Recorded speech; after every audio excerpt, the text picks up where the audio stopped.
Another tombstone will be added to this cemetery garden, each cross representing a baby who was found murdered and then discarded without a family and without a name. The Lord is my shepherd, I shall not be in want. And on this day, another group of strangers become a family for yet another tiny murder victim. And the final chapter in the story of what happened to these children is still being written. Goodbye, Shirley. In Calamasa, Randy Paige, CBS 2 News. Cheyenne reached out and created friends and supporters all over the country. My blog spot is where I keep a lot of my pictures of my family and my friends. Some New Orleans firefighters adopted her. She visited there last fall and even fought a fire. Cheyenne, we said hi earlier. Just so happy to have you here today. Cheyenne knew her time was precious. She even made her final plans. She promised to donate the tumor growing inside her brain to researchers so that others might be helped. And she picked out the dress to wear at her funeral. It's hard to stay. Just days after her 9th birthday, the bright light of Cheyenne would finally give way. And I thought, at the time, well, that's pretty unusual to wear Julia fishing out in the Keys. Has anybody else worn it? Don't you motorcycle ride? Yeah. And I said this will be Julia's first skydive. So I duct taped it to the back of my neck. When I finally landed, my first thought was, Julia survived. I survived because the neck was still there. And this year, you might say the campers were jaded. Aerosmith's frontman Steven Tyler went back to school. Who's singing?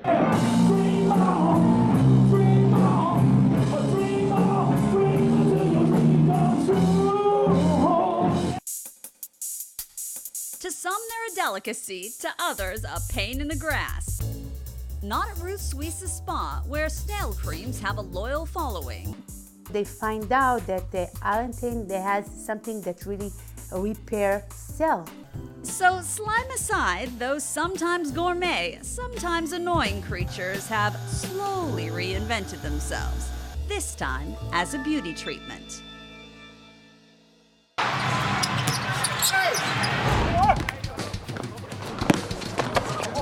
Beijing's basketball courts are packed, but one man towers over the action. Kobe Bryant is a hero in China. A new year means new faces, from emerging artists to musicians, chefs, and actors. Here's what's hot in 2010. On the big screen, watch out for actors Garrett Hedlund and Zoe Saldana. The glitz, the glamour, always being ready for the next shot. Being a model of perfection in a swimsuit is not so difficult when you're a model. But when you live in the real world, it's not always a day at the beach. There is a swimsuit out there for everyone. Lisa Vogel is the expert.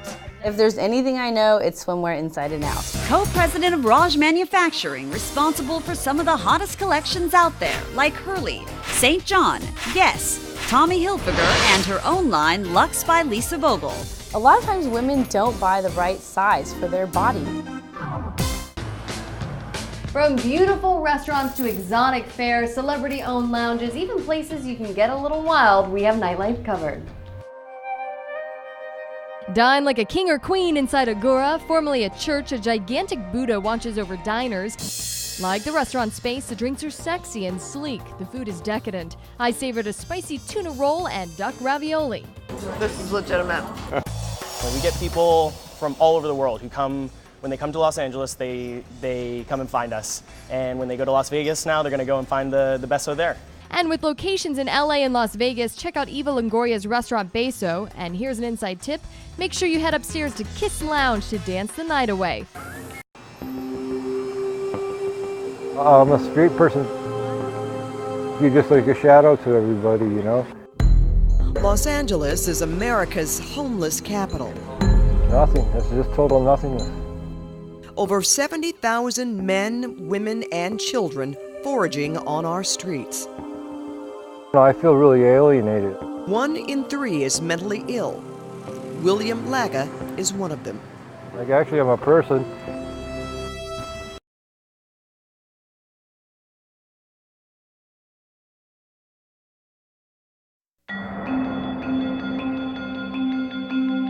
There's some man walking around in circles with nothing to do. An extraordinary painter plagued by mental illness, hidden in plain sight. A street person with no studio, no art gallery. Shunned by family, cast out by society. I'm ready to paint, so I wanted everything, but I couldn't get it. I'm just ready to paint. And the woman who saw his soul, dedicated to changing Laga's life. I'm a person full of love, and I want to give love. And he gave me the opportunity of giving him love, and for me, it's a blessing. Then I was lucky I ran into Marcella, and then now she's got me painting again. It's a rare and almost inconceivable friendship we introduced you to a week ago. The homeless 62-year-old schizophrenic artist discovered on the streets by an elegant, internationally renowned art gallery owner. Through his painting, more he creates, more he will be happy, and more he will be aware about his happiness and what brings him this happiness, you know, and then he's going to blossom. Now, who exactly is William Laga? Could Marcel Danon be in danger? Questions so many of you asked, and because of our story, today we know much more about the beautiful mind behind these brushstrokes. How do we get the doors open? Oh, he wants the doors open.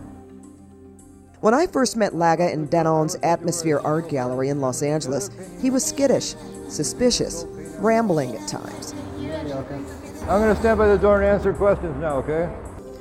Because he's scared by confined spaces, we talked by the open door.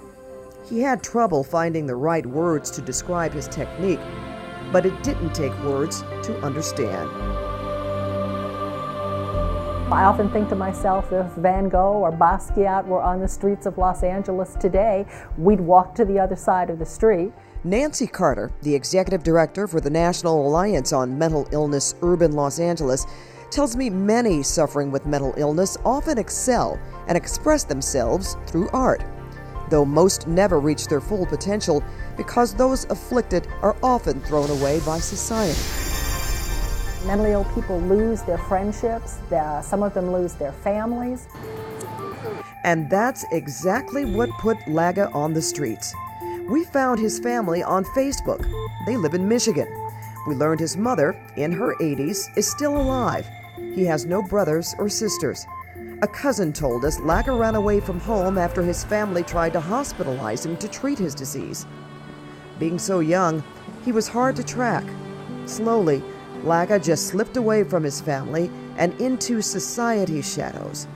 Laga became what he calls a lost boy.